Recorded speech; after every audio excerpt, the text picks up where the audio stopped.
అయ్యో వినరా లోకమా, చెవులు విప్పి చూడరా.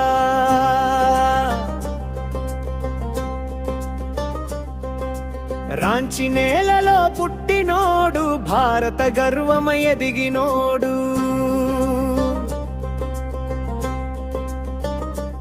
ఈ కథ వినాలంటే తాళం పట్టి కూర్చొండ్రా.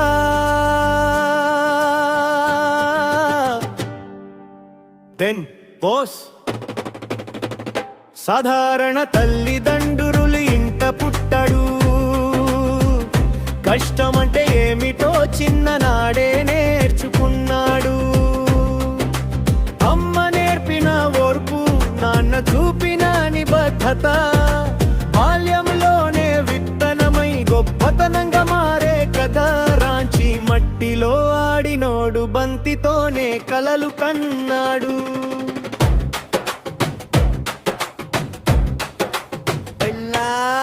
చదువులో గొప్ప పేరేమీ లేదు, కానీ మనసులో లక్ష్యం మాత్రం పెద్దది.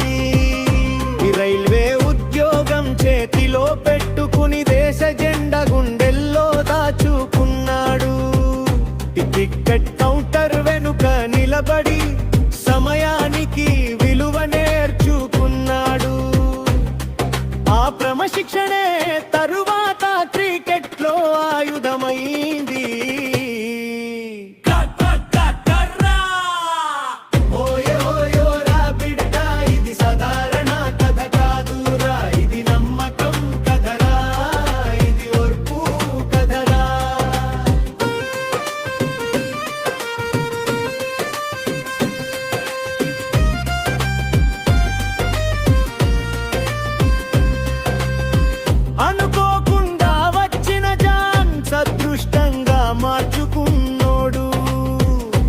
హెలికాప్టర్ షాట్తో ప్రపంచానికి తన పేరు చెవుల్లో పడేలా చేశాడు.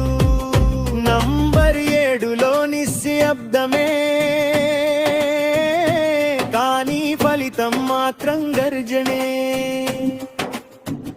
కీపర్గా చురుకుదనం, కెప్టెన్గా ప్రశాంత నిర్ణయం.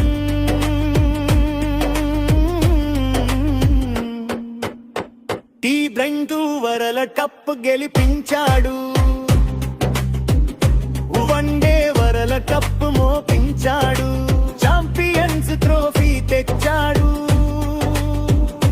3 ఫార్మాట్లలో దేశాన్ని నిలిపాడు. చివరి ఓవర్ ఒత్తిడిలో భయాన్ని జయించినోడు. జట్టు ముందు నిలబడి దండె నుంచి నడిపినోడు. పద్మశ్రీ వచ్చిందిరా, పద్మభూషణ్ వచ్చిందిరా, కే రత్న మెరిసిందిరా, కానీ తల మాత్రం వంచలేదురా. మాటలు తక్కువ, పని ఎక్కువ, అహంకారం లేని నాయకత్వం. రాంచి నుంచి రాజ్యసభ వరకు నడిచినది నిబద్ధత మార్గం. అయ్యో వినరా లోకమా, ఇది కథ కాదు ఉపదేశమా.